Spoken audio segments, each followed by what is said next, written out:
Hello दोस्तों, आप सबका बहुत बहुत स्वागत है, अभिनंदन है। RRB group D mock test number साथीगण आज 11 है। और दोस्तों आइए आज के दोस्तों मॉक टेस्ट 11 में प्रीवियस ईयर क्वेश्चन आज रैपिड फायर के माध्यम से चर्चा करते हैं। तो साथीगण अगर आपको क्लास अच्छा लगे ना तो आप सबसे रिक्वेस्ट है दोस्तों वीडियो को जरूर लाइक करना, ठीक है। तो दोस्तों पहला क्वेश्चन देखते हैं कि आपके ग्रुप डी 2022 में किस तरीके से क्वेश्चन पूछा गया था और हर एक क्वेश्चन आपके प्रीवियस ईयर क्वेश्चन साथीगण है। पहला क्वेश्चन है कि the God of small things उपन्यास किसके द्वारा लिखा गया था और किसने लिखा गया था। आपके एग्जाम में हमेशा इस तरीके से क्वेश्चन पूछा जाता है। और अगर मैं साथीगण इस क्वेश्चन के आंसर की बात करूं तो अरुंधति राय के द्वारा the God of small things उपन्यास लिखा गया था। साथीगण आपको याद रखना है। अगर दोस्तों मैं अगला क्वेश्चन की बात करूं, लेकिन उससे पहले अगर साथीगण आप आरआरबी एनटीपीसी की तैयारी कर रहे हैं दोस्तों, क्योंकि अप्रैल अंतिम में उनका एग्जाम शुरू हो गया है, तो साथीगण उनके लिए पॉलिटी के लिए एक ई बुक बनाया गया जिसमें 2016, 2020 और 2021 के जितने भी दोस्तों पॉलिटी से क्वेश्चन पूछा गया हर एक टॉपिक कवर करते हुए दोस्तों ई बुक बनाया गया है। जिसमें से मौलिक अधिकार का क्वेश्चन डाला गया, मौलिक कर्तव्य से क्वेश्चन डाला गया, अनुच्छेद से क्वेश्चन डाला गया है, संसद से क्वेश्चन डाला गया, मैंने हर एक क्वेश्चन आपके इस ई बुक में डाला गया दोस्तों। और वो सारा का सारा आपकी प्रीवियस ईयर क्वेश्चन दोस्तों मात्र आपके 11 रुपये में मिल रहा है दोस्तों। कैसे करना है दोस्तों, तो आपको मात्र क्या करना है, इस नंबर पे आपको व्हाट्सअप ज्वाइन करना है, ठीक है। और वहाँ आपको ऑटोमेटिक दोस्तों पता चल जाएगा कैसे लेना है। और अगर मैं क्वेश्चन की वैरायटी के बारे में बताऊँ दोस्तों, तो आप आर्टिकल से देख लीजिए दोस्तों किस तरीके से क्वेश्चन अरेंज किया गया है। अगर आप फंडामेंटल राइट से अगर देखना चाहते हैं तो इसका आप क्वेश्चन देखिए दोस्तों किस तरीके से अरेंज किया गया है। अगर आप सांसद से क्वेश्चन चाहते हैं तो उसका भी क्वेश्चन सिस्टमैटिक तरीके से अरेंज किया गया है। आने दोस्तों आपके लिए बहुत अच्छा ये ई बुक होने वाला है आपकी पॉलिटी के लिए। तो मात्र दोस्तों इस व्हाट्सअप नंबर में आप जाके जरूर जुड़िएगा साथीगण, ठीक है। अगर साथीगण मैं अगला क्वेश्चन की बात करूं तो आपके एग्जाम में क्या पूछा गया था कि निम्नलिखित में से किसने स्वदेशी आंदोलन के माध्यम से औपनिवेशिक शासन के प्रति उदारवादी कर्मिक और प्रेरक दृष्टिकोण की वकालत की थी। साथीगण ये बहुत इंपॉर्टेंट क्वेश्चन, और मैं पुनः कह रहा हूँ आपके जितने भी ये क्वेश्चन आपके रैपिड फायर के माध्यम से लाया हूँ ना, हर एक क्वेश्चन आपके ग्रुप डी 2022 में पूछा गया है। जिसमें से ऑप्शन बिपिन चंद्रपाल है, बाल गंगाधर तिलक है, लाला लाजपत राय है और गोपाल कृष्ण गोखले। और इस क्वेश्चन का आंसर साथीगण गोपाल कृष्ण गोखले आ जाएगा, जिन्होंने आपके स्वदेशी आंदोलन के माध्यम से औपनिवेशिक शासन के प्रति उदारवादी कर्मिक और प्रेरक दृष्टिकोण की वकालत गोपाल कृष्ण गोखले के द्वारा किया गया था। साथीगण अगला क्वेश्चन है कि किस सिख गुरु के निमंत्रण पर सूफी संत हजरत मियां मीर ने अमृतसर में स्वर्ण मंदिर जिसे हरमिंदर साहब की आधारशिला रखा था। अगर मैं इस क्वेश्चन की आंसर की बात कहूँ साथीगण, तो श्री गुरु अर्जुन देव जी, जो बहुत इंपॉर्टेंट है और बार बार आपके एग्जाम में हमेशा सिख धर्म से क्वेश्चन रिलेटेड पूछा जाता है। साथीगण आपको याद रखना है गुरु तेग बहादुर आपके 9वें सिख धर्म के जो गुरु आपको साथीगण याद रखना है। गुरु गोविंद सिंह आपके 10वें सिख धर्म के गुरु जी हैं। तो ये आपके एग्जाम में हमेशा गुरु से संबंधित, सिख धर्म से संबंधित आपके एग्जाम में क्वेश्चन पूछा जाता है। अगर मैं अगला क्वेश्चन की बात करें कि बालिकाओं के लिए बेटी बचाओ बेटी पढ़ाओ अभियान के एक भाग के रूप में शुरू किए गए एक विशेष बैंक खाते को किस नाम से जाना जाता है। तो साथीगण अगर मैं इस क्वेश्चन की आंसर की बात करूं तो सुकन्या समृद्धि योजना आ जाएगा, जो आपको ध्यान देना है। साथीगण हमेशा आपके एग्जाम में बेटी बचाओ बेटी पढ़ाओ योजना से क्वेश्चन पूछा जाता है कि बेटी बचाओ बेटी पढ़ाओ योजना कब आया था। तो आपके 2015 में आया था। और किस मंत्रालय ने लॉन्च किया था, तो बाल विकास मंत्रालय ने लॉन्च किया था। ये पॉइंट आपको ध्यान देना है। अगर साथीगण मैं अगला क्वेश्चन की बात करूं कि संयुक्त राष्ट्र संघ की स्थापना संयुक्त राष्ट्र संघ के उत्तराधिकारी के रूप में 1945 में की गई थी। तो ये पूछ रहा है कि कौन से युद्ध के तुरंत बाद या ठीक पहले किया गया था। तो इस क्वेश्चन का आंसर साथीगण द्वितीय विश्व युद्ध के तुरंत बाद आपके संयुक्त राष्ट्र संघ की स्थापना राष्ट्र संघ के उत्तराधिकारी के रूप में 1945 में किया गया था। आपको याद रखना। साथीगण मैं पुनः कह रहा हूँ ये जितने भी क्वेश्चन आपके रैपिड फायर क्वेश्चन है आपके ग्रुप डी 2022 के पूछे गए सारे के सारे क्वेश्चन है दोस्तों, है ना। तो साथीगण अगला क्वेश्चन देखते हैं कि भारत की राष्ट्रपति के रूप में क्या बोलता है कार्यरत प्रथम महिला कौन थी। तो सुचेता कृपलानी, सुमित्रा महाजन और राजकुमारी अमृत कौर और प्रतिभा पाटिल। और अगर साथीगण मैं इस क्वेश्चन की आंसर की बात करूं तो प्रतिभा पाटिल जो इस क्वेश्चन का आंसर आ जाएगा कि भारत की प्रथम कार्यरत जो कि महिला राष्ट्रपति के रूप में प्रतिभा देवी पाटिल जी रही थी, जो आपको ध्यान देना है। अगर साथीगण मैं अगला क्वेश्चन की बात करूं कि डैश के हिंसक कृत्य के बाद गांधी जी द्वारा असहयोग आंदोलन को बंद कर दिया गया था, तो उसमें से कौन से घटना हुआ था जिसके कारण असहयोग आंदोलन को बंद कर दिया था? चोरी चोरा घटना, रोलेक्ट एक्ट, भारत छोड़ो आंदोलन और खिलाफत आंदोलन। तो साथीगण अगर मैं इस क्वेश्चन का आंसर की बात करूं तो चोरा चोरी जो घटना हुआ था ना, उन्हीं के हिंसक कृत्य के बाद असहयोग आंदोलन को बंद कर दिया गया था। चोरा चोरी घटना आपके 1922 में हुआ था, रोलेक्ट एक्ट आपके 1919 में हुआ था, भारत छोड़ो आंदोलन आपके 1942 में हुआ था। जो हमेशा आपके एग्जाम में इस तरीके से क्वेश्चन पूछा जाता है। अगला क्वेश्चन साथीगण कि संविधान में अन्य देशों से उधार लेने की विशेषताओं की आलोचना किए जाने पर किसने कहा था संविधान के मौलिक विचारों के संदर्भ में किसी को भी कोई भी विशेष अधिकार नहीं है? दोस्तों ये बहुत इंपॉर्टेंट है और हमेशा आपके एग्जाम में संविधान से रिलेटेड क्वेश्चन पूछा जाता है। तो अगर मैं इस क्वेश्चन का आंसर की बात करूं तो डॉक्टर भीमराव अंबेडकर जी था, जो आपको साथीगण याद रखना, हमेशा इनसे क्वेश्चन पूछा जाता है। जो आपको इससे रिलेटेड आपके आर्टिकल 32 जो सुप्रीम कोर्ट 5 प्रकार से रिट जारी करता है, जो आपको साथीगण याद रखना है। अगर मैं अगला क्वेश्चन की बात करूं कि आपके एग्जाम में क्या पूछा गया था कि उस बौद्ध ग्रंथ का नाम बताइए जिसमें भिक्षुओं के लिए नियम शामिल है, तो त्रिपिटक, विनय पिटक, सूत पिटक और अभिधम पिटक। और दोस्तों अगर मैं इस क्वेश्चन की आंसर की बात करूं तो विनय पिटक आपके बौद्ध ग्रंथ से संबंधित है। और हमेशा जैन धर्म और बौद्ध धर्म से जितने भी दोस्तों ग्रंथ से क्वेश्चन पूछा जाता है, मैं आपके ग्रुप डी और आपके एनटीपीसी के लिए दोस्तों बार बार अभी से लेकर मैंने 10 से 12 मॉक टेस्ट करवा चुका हूं। जाके देख लीजिएगा दोस्तों, बौद्ध धर्म, जैन धर्म, इन सारे क्वेश्चनों के माध्यम से मैं पूरा एक्सप्लेन आपको करवाया हूं दोस्तों। जितने भी बौद्ध धर्म से क्वेश्चन पूछा जाता है, जितने भी आपके जैन धर्म से क्वेश्चन पूछा जाता है, ये जितने भी है विनय त्रिपिटक आ जाएगा, विनय पिटक आ जाएगा, सूत पिटक आ जाएगा, अभिधम पिटक आ जाएगा, ये सारे के सारे बौद्ध धर्म के ग्रंथ के नाम है जो आपके एग्जाम में हमेशा बार बार क्वेश्चन पूछा जाता है। अगर मैं अगला क्वेश्चन की बात करूं साथीगण कि रोलेक्ट एक्ट के तहत निम्नलिखित में से कौन सा उपाय किया गया था? उसमें से विदेशी यात्रा पे प्रतिबंध किया गया था, खादी पहनने का प्रतिबंध किया था, विदेशी वस्तुओं खरीदने के लिए बाध्य किया था और बिना मुकदमे के कारावास किया था। और साथीगण इस क्वेश्चन का आंसर आपके ऑप्शन नंबर 4 आ जाएगा, जो आपको ध्यान देना है। हमेशा रोलेक्ट एक्ट से क्वेश्चन पूछा जाता है, जो आपके 1919 में रोलेक्ट एक्ट आया था, जो आपको ध्यान देना है। अगला क्वेश्चन साथीगण कि निम्नलिखित में से कौन सा मुंशी प्रेमचंद्र द्वारा लिखा गया पुस्तक है? तो साथीगण चिदम्बरा, कामायनी, सेवा सदन और यामा। तो साथीगण इस क्वेश्चन का आंसर सेवा सदन मुंशी प्रेमचंद्र जी के द्वारा लिखा गया था। दोस्तों हमेशा कमायनी, यासु, ये सारे के सारे आपके जयशंकर प्रसाद जी के द्वारा लिखा गया था, आपको ध्यान देना है। आपके यामा महादेवी वर्मा जी के द्वारा लिखा गया था और मुंशी प्रेमचंद्र जी के द्वारा सेवा सदन आ जाएगा। और भी इंपॉर्टेंट बहुत इनके हैं दोस्तों, जो आपको ध्यान देना, जो हमेशा आपके एग्जाम में मुंशी प्रेमचंद्र जी से क्वेश्चन पूछा जाता है। अगला अगर मैं क्वेश्चन की बात करूं साथीगण कि 1920 के असहयोग आंदोलन के साथ किस अन्य आंदोलन को सम्मिलित किया गया था, जिसमें से स्वदेशी आंदोलन दिया गया था, खिलाफत आंदोलन, होम रूल आंदोलन और अगस्त क्रांति। और साथीगण अगर मैं इस क्वेश्चन की आंसर की बात करूं तो असहयोग आंदोलन के साथ खिलाफत आंदोलन को, इन दोनों को सम्मिलित किया गया था, जो आपके ग्रुप डी 2022 में क्वेश्चन पूछा गया था। अगर साथीगण आप सबको क्लास अच्छा लग रहा है ना, तो आप सबसे रिक्वेस्ट है दोस्तों वीडियो को जरूर लाइक करना। दोस्तों आज एक्सप्लेनेशन क्लास नहीं, आज रैपिड फायर के माध्यम से क्वेश्चन में रिवीजन करवा रहा हूँ, ठीक है? तो साथीगण मैं उम्मीद करता हूँ आपने अभी से लेकर आने वाले 10 मॉक टेस्ट जितना भी मैं आपको ग्रुप डी के लिए करवा रहा हूँ, आप सारा का सारा दोस्तों सिस्टमेटिक तरीके से देखते आइएगा। मैं उनका प्लेलिस्ट दोस्तों बना दूंगा, ओके? अगला क्वेश्चन साथीगण की नोबेल पुरस्कार विजेता कैलाश सत्यार्थी निम्नलिखित में से किस संगठन से जुड़ा था?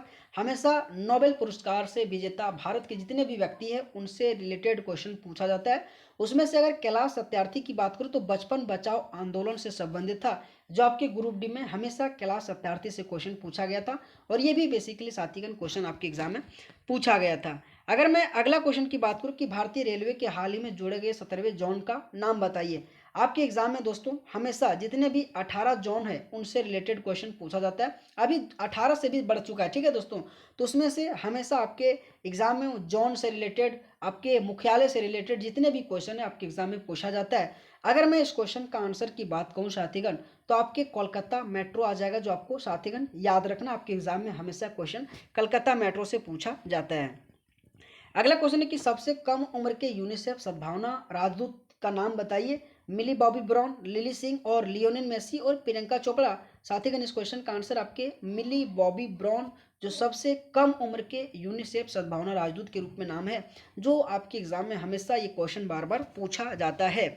अगला क्वेश्चन साथीगण की निम्नलिखित धरोहर स्थलों में से किसमें वास्तुकला की द्रविड़ शैली है। साथीगण हमेशा आपके एग्जाम में द्रविड़ शैली और बेसर शैली से क्वेश्चन पूछा जाता है। साथीगण मैं हर एक क्वेश्चन एक्सप्लेन करके पढ़ाया हूँ। अगर आपने 10 मॉक टेस्ट देखा है तो आज 11वां मॉक टेस्ट दोस्तों मैं पूरा जो कि रिवीजन करवा रहा हूँ। आज 50 क्वेश्चन का एक मैं रैपिड फायर के माध्यम से 20 मिनट में खत्म करूंगा, ठीक है। उसमें से अगर आपने दोस्तों शिद्दत से पढ़े होंगे ना 10 मॉक टेस्ट, तो ये आपका सारा का सारा क्वेश्चन जरूर बनेगा, ठीक है। और दोस्तों 50 में से कितना आपका सही होगा ये आपको कमेंट बॉक्स में आंसर जरूर करना दोस्तों, ठीक है। अगर मैं बात करूं कि इनमें से कौन सा एक द्रविड़ शैली का है, तो साथीगण इस क्वेश्चन का आंसर जो आपके एग्जाम में हमेशा इंपॉर्टेंट बनता है, हम्पी एक प्रकार से द्रविड़ शैली है, जो साथीगण आपको ध्यान देना है। हम्पी से रिलेटेड एक क्वेश्चन पूछा जाता है कि इन्हें यूनेस्को में कब शामिल किया गया था, तो साथीगण उन्हें 1986 में यूनेस्को में शामिल किया गया था। ये भी पॉइंट आपके एग्जाम में बार बार पूछा जाता है। अगला क्वेश्चन है कि भारत के किस राज्य में उर्वरक की सर्वाधिक खपत होती है। अगर मैं बात करूं ऑप्शन हरियाणा, पश्चिम बंगाल, आंध्र प्रदेश और पंजाब, तो इस क्वेश्चन का आंसर पंजाब, जो सबसे अधिक उर्वरक की खपत होता है, जो आपके एग्जाम में आपके ग्रुप डी में क्वेश्चन पूछा गया था। अगला अगर मैं क्वेश्चन की बात करूं साथीगण, तो किस प्रसिद्ध क्रांतिकारी ने 1920 के दशक में झांसी में सतर नदी के समीप पंडित हरिशंकर ब्रह्मचारी के नाम से अपना आश्रम स्थापित किया था। बहुत इंपॉर्टेंट दोस्तों क्वेश्चन है, और हर एक क्वेश्चन आपकी group D previous year question है दोस्तों। एक भी ऐसा क्वेश्चन नहीं है जो आपकी ग्रुप डी में क्वेश्चन ना पूछा गया हो। अगर साथीगण मैं बात करूं ऑप्शन भगत सिंह, उधम सिंह, खुदीराम बोस और चंद्रशेखर आजाद, और इस क्वेश्चन का आंसर साथीगण चंद्रशेखर आजाद ही, जिन्होंने सतर नदी के समीप पंडित हरिशंकर ब्रह्मचारी के नाम से अपना आश्रम स्थापित किया गया था, जो आपके ग्रुप डी 2022 में साथीगण क्वेश्चन पूछा गया था। अगर मैं अगला क्वेश्चन की बात करूं साथीगण की कोबोल का पूर्ण रूप क्या है, हमेशा आपके एग्जाम में एक क्वेश्चन ग्रुप डी एनटीपीसी में फुल फॉर्म से क्वेश्चन पूछा जाता है, जिसमें से कॉमन बिजनेस ओरिएंटेड लैंग्वेज, जो इस क्वेश्चन का आंसर आ जाएगा। साथीगण आपको ध्यान देना, हमेशा आपके एग्जाम में फुल फॉर्म से क्वेश्चन पूछा जाता है। अगला अगर मैं क्वेश्चन की बात करूं कि भेल का पूर्ण रूप क्या है, तो Bharat Heavy Electricals Limited, Bharat Heavy Electronic Limited, Bureau of Heavy Electrics Limited और Bureau of Heavy Electricals Limited. और अगर मैं इस क्वेश्चन का आंसर की बात करूं साथीगण, तो भारत हेवी इलेक्ट्रिकल्स लिमिटेड इस क्वेश्चन का आंसर आ जाएगा, जो आपको ध्यान देना है। हमेशा मैंने कहा ना आपके एग्जाम में फुल फॉर्म से क्वेश्चन बार बार पूछा जाता है, तो ध्यान देना है। अगला क्वेश्चन साथीगण की निम्नलिखित में से किस राज्य में भारत में सबसे अधिक पवन ऊर्जा का उत्पादन होता है। उड़ीसा, कर्नाटक, महाराष्ट्र और तमिलनाडु। और अगर मैं बात करूं कि सबसे अधिक पवन ऊर्जा के उत्पादन में ना, तो आपके सबसे ज्यादा तमिलनाडु राज्य में होता है। ये आपको पॉइंट ध्यान देना, आपके एग्जाम में क्वेश्चन पूछा जाता है। अगला क्वेश्चन साथीगण कि जिस क्षेत्र में किसान केवल सब्जियां के विशेषज्ञ होते हैं, इस प्रकार की खेती को क्या कहा जाता है। बहुत बहुत इंपॉर्टेंट दोस्तों, सहकारी खेती, मिश्रित खेती, ट्रैक खेती, सामूहिक खेती। सामूहिक खेती दोस्तों इसे नहीं बोला जाता है। अगर मैं बात करूं साथीगण, इसे ट्रैक खेती कहा जाता है। जो केवल सब्जियों के विशेषज्ञ होता है ना, उसे ट्रैक खेती कहा जाता है, जो आपको ध्यान देना है। अगर साथीगण मैं अगला क्वेश्चन की बात करूं कि विश्व की सबसे लंबी रेल लाइन कौन सा है। संघ प्रशांत रेलवे, ऑस्ट्रेलियाई पार महाद्वीप रेलवे, ट्रांस कनाडाई रेलवे और ट्रांस साइबेरियन रेलवे। दोस्तों ये क्वेश्चन शायद आपको पता होगा कि इस क्वेश्चन का आंसर ट्रांस साइबेरियन रेलवे आ जाएगा। साथीगण आपको कितना क्वेश्चन इस रैपिड फायर में आता था, साथीगण आप सबसे रिक्वेस्ट है कमेंट बॉक्स में आंसर जरूर करना है। साथीगण अगर आप शिद्दत से इस क्लास को देख रहे हैं, क्योंकि दोस्तों मैं जिस लगन से आपके साथ रोज 3 बजे वीडियो डाल रहा हूँ 3 PM में, तो साथीगण आप भी अपने लगन से जितना क्वेश्चन सही कर रहे हो ना, प्लीज दोस्तों कमेंट बॉक्स में आंसर जरूर करना दोस्तों, है ना। अगला क्वेश्चन साथीगण कि महात्मा गांधी राजनीतिक में किसे अपना गुरु मानते थे, हमेशा ये क्वेश्चन पूछा जाता है। तो अगर मैं इस क्वेश्चन की आंसर की बात करूं, तो गोपाल कृष्ण गोखले को महात्मा गांधी राजनीतिक गुरु मानते थे। और जो कई बार आपके एसएससी में भी ये क्वेश्चन पूछा गया है कि महात्मा गांधी के राजनीतिक गुरु कौन थे, तो गोपाल कृष्ण गोखले जी थे। ये पॉइंट आपको ध्यान देना है। अगला क्वेश्चन साथीगण कि भारत के पहले सफल परमाणु परीक्षण का कूट नाम क्या था। दोस्तों ये बहुत इंपॉर्टेंट है। लाफिंग बुद्धा, ऑपरेशन शक्ति, स्माइलिंग बुद्धा और ऑपरेशन विजय। और अगर साथीगण मैं इस क्वेश्चन का आंसर की बात करूं, तो स्माइलिंग बुद्धा जो भारत के पहले सफल परमाणु परीक्षण का कूट नाम था, जो आपके एग्जाम में पूछा जाता है, आपको ध्यान देना। स्माइलिंग बुद्धा इस क्वेश्चन का आंसर आ जाएगा। अगर मैं अगला क्वेश्चन की बात करूं कि कंप्यूटर के जनक किसे माना जाता है, दोस्तों बहुत इंपॉर्टेंट है। चार्ल्स बेबेज को कंप्यूटर के जनक माना जाता है, जो आपके एग्जाम में साथीगण क्वेश्चन पूछा जाता है। अगला क्वेश्चन साथीगण कि असम में सबसे पहले तेल का कुआं कहाँ खोजा गया था? डिगबोई, रुद्रासागर और नाहरकटिया और मोरन हुग्रीजाना में। तो इस क्वेश्चन का आंसर बेसिकली डिगबोई आ जाएगा कि असम में सबसे पहले तेल का कुआं डिगबोई में खोदा गया था, जो आपको याद रखना है। अगला क्वेश्चन साथीगण की भारत में वैसाखी त्यौहार 1699 में सिख के गुरु गोविंद सिंह ने नेतृत्व में खालसा पंथ की जन्म का प्रतीक है। तो अगर मैं बात करूँ कि गुरु गोविंद सिंह कौन से धर्म मतलब कौन से नंबर के जो कि सिख धर्म के थे, तो वे 10वें नंबर के थे। आपको याद रखना, हमेशा आपको कहता ना कि जितने भी आपके 10 के 10 सिख गुरु के नाम है, आपको आपके फिंगर टिप्स पे याद होना चाहिए, क्योंकि आपके एग्जाम में हमेशा क्वेश्चन इनसे रिलेटेड पूछा जाता है। ठीक है। अगर साथीगण मैं आपको थोड़ा सा 1 मिनट अगर लूँ, तो अगर आप आरआरबी एनटीपीसी की तैयारी कर रहे हैं तो 2016 से लेकर 2021 तक साथीगण जितने भी आपके पॉलिटी से क्वेश्चन प्रीवियस ईयर में पूछा गया है, साथीगण आपके लिए मात्र और मात्र दोस्तों 11 रुपया में 250 से ज़्यादा क्वेश्चन है। साथीगण आप देख सकते हैं हर एक टॉपिक वाइज को कवर करते हुए इसको बनाया गया है। मौलिक अधिकार से, मौलिक कर्तव्य से, अनुच्छेद से, संविधान सभा से, केंद्र सरकार से, संसद से, संवैधानिक निकाय से और संविधान के मूल और न्याय तंत्र से, इन सारे टॉपिक को कवर करते हुए दोस्तों हर एक टॉपिक वाइज करके पीडीएफ और ई बुक बनाया गया दोस्तों। तो मैं उम्मीद करता हूँ दोस्तों आपको ये आपके एग्जाम के लिए बहुत फायदेमंद होगा। तो आपको 7856897115 में दोस्तों व्हाट्सएप में आके जरूर जुड़िएगा दोस्तों, और वहाँ से इस क्लास का पीडीएफ इस ई बुक का पीडीएफ आप ले सकते हैं मात्र और मात्र 11 रुपये में। ठीक है साथीगण। और अगर मैं अगला क्वेश्चन की बात करूं साथीगण कि भारतीय संविधान का कौन सा अनुच्छेद पंचायतों के खातों की लेखा परीक्षा से संबंधित है? हमेशा आपके एग्जाम में पंचायत से रिलेटेड एग्जाम में आर्टिकल बार बार पूछा जाता है। तो इस क्वेश्चन का अगर मैं आंसर की बात करूं तो 243 ये आ जाएगा, जो खातों की लेखा परीक्षा जो करता है पंचायत से रिलेटेड। आपको ध्यान देना, आपके एग्जाम में क्वेश्चन पूछा गया था। अगर मैं अगला क्वेश्चन की बात करूं कि निम्नलिखित में से किसे जैन धर्म का प्रथम तीर्थंकर माना जाता है? नेमिनाथ ने दोस्तों, पार्श्वनाथ, वर्धमान महावीर और ऋषभदेव।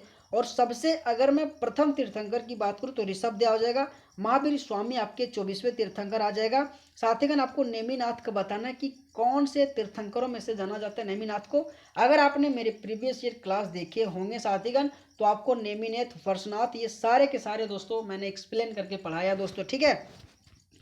अगर मैं अगला क्वेश्चन की बात करूं साथीगण कि न्यायिक समीक्षा का प्रावधान किस देश के संविधान की देन है? तो ऑस्ट्रेलिया, संयुक्त राज्य अमेरिका, न्यूजीलैंड और ब्रिटेन।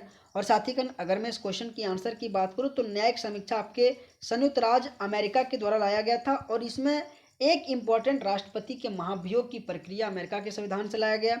अगर मैं बात करूं दोस्तों सर्वोच्च न्यायालय एवं उच्च न्यायालय के जजों को हटाने की प्रक्रिया भी आपके संयुक्त राज्य अमेरिका से लाया गया था। साथीगण ऑस्ट्रेलिया बहुत ही इंपॉर्टेंट है, समवर्ती सूची ऑस्ट्रेलिया से लाया था। प्रस्तावना की भाषा ये भी आपके ऑस्ट्रेलिया के संविधान से लाया गया था। हमेशा आपके एग्जाम में ऐसे ऐसे क्वेश्चन पूछा जाता है। अगला क्वेश्चन, निम्नलिखित में से किस राज्य में जेट ब्लैक ग्रेनाइट का सर्वाधिक भंडार है? साथीगण बहुत इंपॉर्टेंट क्वेश्चन है। मध्य प्रदेश, कर्नाटक, उड़ीसा और राजस्थान। और अगर साथीगण मैं इस क्वेश्चन का आंसर की बात कहूँ तो कर्नाटक में जेट ब्लैक ग्रेनाइट का सर्वाधिक भंडार है, जो साथीगण आपको ध्यान देना है। अगर मैं अगला क्वेश्चन की बात करूं कि निम्नलिखित में से कौन सा चिपको आंदोलन से संबंधित है, तो साथीगण वन से आपके चिपको आंदोलन से संबंधित था।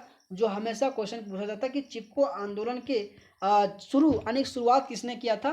तो सुंदर लाल बहुगुणा के द्वारा शुरुआत किया गया था, जो आपके एग्जाम में इनसे क्वेश्चन पूछा जाता है। अगला क्वेश्चन है, गुरु पर्व सिख धर्म के सबसे पवित्र त्योहारों में से एक है, जिसे निम्नलिखित में से किसकी जयंती मनाने के लिए किया जाता है? हमेशा इंपॉर्टेंट है साथीगण, गुरु पर्व जो सिख धर्म से संबंधित है। और दोस्तों अगर मैं इस क्वेश्चन की आंसर की बात कहूँ तो गुरु नानक देव आ जाएगा। जो गुरु नानक देव आपके फर्स्ट सिख धर्म के संस्थापक है, जो आपको याद रखना है। गुरु तेग बहादुर, गुरु गोबिंद सिंह, गुरु अमरदास, इन सभी के बारे में मैंने एक्सप्लेन करके पढ़ाया हूँ। मैं बात करूँ कि गुरु तेग बहादुर 9वां है, गुरु गोबिंद सिंह आपके 10वां, जो कि सिख धर्म के महान आपके अगर मैं बात करूं तो सिख धर्म के जो कि गुरु में से माना जाता है, आपको ध्यान देना है। अगर साथीगण मैं अगला क्वेश्चन की बात करूं कि निम्नलिखित पंचवर्षीय योजना में से कौन सी महालनोबिस मॉडल पे आधारित है? साथीगण द्वितीय पंचवर्षीय योजना, तृतीय पंचवर्षीय योजना, प्रथम और चतुर्थ। लेकिन अगर मैं महालनोबिस मॉडल पे अगर बात करूँ तो द्वितीय पंचवर्षीय योजना हो जाएगा। अगर मैं तृतीय पंचवर्षीय योजना की बात करूँ साथीगण तो 1900 आपके 61 से लेकर 66 के बीच में चला था, जो आपके एग्जाम में बार बार क्वेश्चन पूछा जाता है। और सबसे अगर मैं विफल पंचवर्षीय योजना की बात कहूँ ना तो ये तृतीय पंचवर्षीय योजना रहा था, जो बार बार आपके एग्जाम में क्वेश्चन पूछा जाता है। आपके 1956 से लेकर 61 के बीच चला था। और आपके जो प्रथम पंचवर्षीय योजना ना आपके 1951 से लेकर 56 के बीच चला था, और ये आपके हेरड डोमर मॉडल पे आधारित था साथीगण, आपको ध्यान देना है। अगर दोस्तों मैं अगला क्वेश्चन की बात करूँ कि बरचान या बरखान किसको संदर्भित करता है? रेगिस्तान में झोपड़ी के प्रकार, रेगिस्तान के झाड़ को, और रेगिस्तान में गर्म हवाएं को, और रेत की टीला को। तो साथीगण इस क्वेश्चन का आंसर आपके रेत की टीला को बरचान से संदर्भित करता है, जो आपको ध्यान देना। आपके एग्जाम में इस तरीके से कभी कभी क्वेश्चन पूछा जाता है, जो हमें साथीगण नहीं याद रहता, लेकिन आपको इस क्लास के माध्यम से साथीगण आपको ध्यान देना है।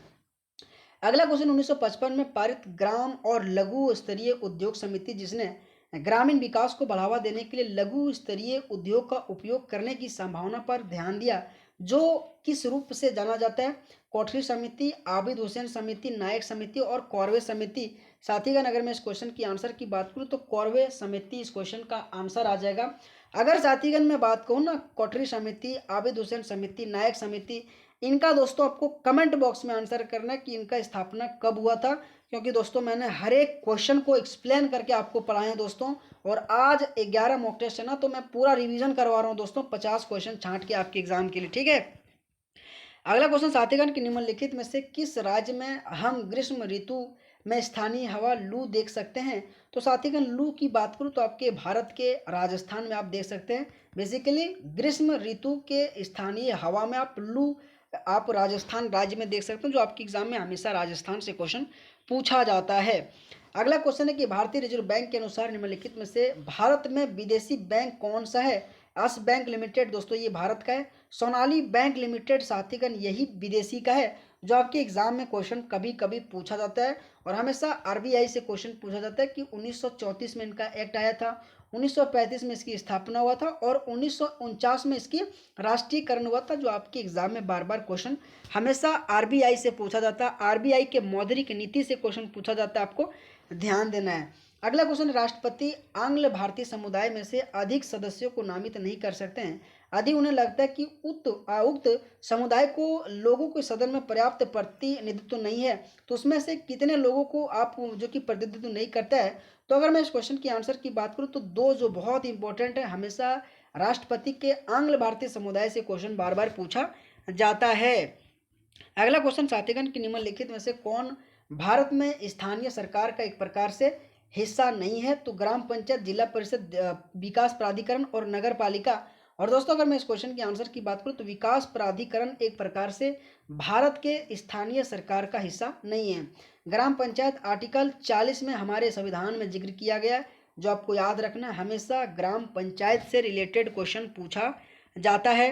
अगला क्वेश्चन, आयुर्वेद से संबंधित कौन सा है? तो गायत्री मंत्र, मंत्र और आकर्षण, धनु और यज्ञ का अनुष्ठान। और साथीगण अगर मैं इस क्वेश्चन की आंसर की बात करूं तो यज्ञ का जो अनुष्ठान होता है ना, सो हमारे आयुर्वेद में वर्णन किया गया, तो जो आपके एग्जाम में हमेशा बार बार क्वेश्चन पूछा जाता है। अगला क्वेश्चन, साथीगण की निम्नलिखित में से कौन सा पर्यावरण की रक्षा के लिए पहला आधिकारिक अंतर्राष्ट्रीय कदम था? तो स्टॉकहोम सम्मेलन, नायरोबी घोषणा, वैश्विक शिखर सम्मेलन और वियना कन्वेंशन। तो इस क्वेश्चन का अगर मैं आंसर की बात करूं तो स्टॉकहोम सम्मेलन है, जो पर्यावरण रक्षा के लिए पहला अंतर्राष्ट्रीय कदम है, जो आपके एग्जाम में हमेशा स्टॉकहोम सम्मेलन से उनकी स्थापना से क्वेश्चन पूछा जाता है। अगला क्वेश्चन, यदि गिरफ्तार किए गए व्यक्ति को गिरफ्तारी के समय से 24 घंटे के भीतर मजिस्ट्रेट के सामने प्रस्तुत नहीं किया जाता तो वह अधिकार होगा को, तो उसमें से कौन सा रिट जारी होने का एक प्रकार से दिया गया है? तो उसमें से निषेध है, अधिकार पेश हो जाएगा, परमादेश आ जाएगा और बंदी प्रत्यक्षकरण आ जाएगा। और अगर मैं इस क्वेश्चन का आंसर की बात करूं तो बंदी प्रत्यक्षकरण आ जाएगा, जो आपको ध्यान देना है। अगर साथीगण में हमारे संविधान के आर्टिकल में किसमें कहा गया कि 24 घंटे से अगर पहले 24 घंटे से अगर बात होता है पहले अगर आप मजिस्ट्रेट के सामने नहीं पेश करते तो उनके बारे में हमारे संविधान के आर्टिकल 22 के खंड 3 में कहा गया, जो आपको ध्यान देना है कि आपके 24 घंटे के अंदर मजिस्ट्रेट के सामने हमें पेश करना होगा, हमारे संविधान के आर्टिकल 22(3) में कहता है। अगला क्वेश्चन साथीगण कि भारत की लुप्त प्राय भाषा के संरक्षण और के लिए योजना के तहत केंद्रीय भारतीय भाषा संस्थान भारत की उन सभी भाषाओं के संरक्षण और प्रलेखन पर काम करता है जो डैश कम लोगों द्वारा बोली जाती है और वो लुप्त प्राय भाषा कहलाती है। तो उसमें से 10,000 से कम लोगों द्वारा बोली जाती है जो लुप्त प्राय भाषा कहलाता है, जो आपको याद रखना। ये क्वेश्चन हमेशा आपके एग्जाम में बार बार पूछा जाता है साथीगण। अगला अगर मैं क्वेश्चन की बात करूं कि the God of small things उपन्यास आपके अरुंधति राय के द्वारा लिखा गया था, जो आपके एग्जाम में क्वेश्चन पूछा जाता है। अगला क्वेश्चन साथीगण कि निम्नलिखित में से किसने स्वदेशी आंदोलन के माध्यम से औपनिवेशिक शासन के प्रति उदारवादी, कार्मिक और प्रेरक दृष्टिकोण की वकालत की थी? तो गोपाल कृष्ण गोखले इस क्वेश्चन का आंसर आ जाएगा। साथीगण अगर मैं अगला क्वेश्चन की बात करूं कि निम्नलिखित में से कौन सा तमिलनाडु का एक प्रकार से स्मारक है? बेकल किला, मीनाक्षी अम्मन मंदिर, वेलूर कोट्टम और पद्मनाभपुरम। और पहला तो इस क्वेश्चन का अगर मैं आंसर की बात कहूँ साथीगण, तो बेकल किला एक प्रकार से तमिलनाडु का स्मारक नहीं है। दोस्तों मैं कह रहा हूँ ना कि आपके एग्जाम में हमेशा आपके मंदिर से रिलेटेड क्वेश्चन पूछा जाता है। उसमें से सबसे अधिक अगर मैं बात करूँ तमिलनाडु से क्वेश्चन पूछा जाता है कि साउथ इंडिया से रिलेटेड मंदिर और उनसे शैली। आपको साथीगण ध्यान देना, आपके एग्जाम में हमेशा क्वेश्चन पूछा जाता है। अगला क्वेश्चन कि भद्रा वन्यजीव अभयारण्य भारत के कौन से राज्य में स्थित है? भद्रा आ जाएगा, दांदेली आ जाएगा, नागरहोल आ जाएगा, ये सारे के सारे आपके कर्नाटका राज्य में स्थित है, आपको ध्यान देना है। अगला क्वेश्चन साथीगण कि 1973 में भारत में बाघों की व्यवहार्य आबादी को बनाए रखने के लिए भारत सरकार द्वारा एक योजना था, तो वन्यजीव संरक्षण भारत में वन्यजीव टाइगर प्रोजेक्ट टाइगर और बाघ बचाओ। और इस क्वेश्चन का आंसर प्रोजेक्ट टाइगर आ जाएगा, जो आपको ध्यान देना है। तो साथीगण आप सबको क्लास कैसा लगा? दोस्तों आज के ये रैपिड फायर अगर आपको अच्छा लगा होगा तो साथीगण आप सबसे रिक्वेस्ट है वीडियो को जरूर लाइक करना। लेकिन साथीगण आप कितना सही किए आप कमेंट बॉक्स में आंसर जरूर करना दोस्तों, ठीक है? कि मैंने 50 में से 20 सही किया, 30 सही किया, 40 सही किया। दोस्तों मैं उम्मीद करता हूँ आप जरूर कमेंट कीजिएगा। तो आप सबका दोस्तों बहुत बहुत धन्यवाद दोस्तों, बहुत बहुत आभार। थैंक यू सो मच आप सभी मेरे साथीगण का। Thank you.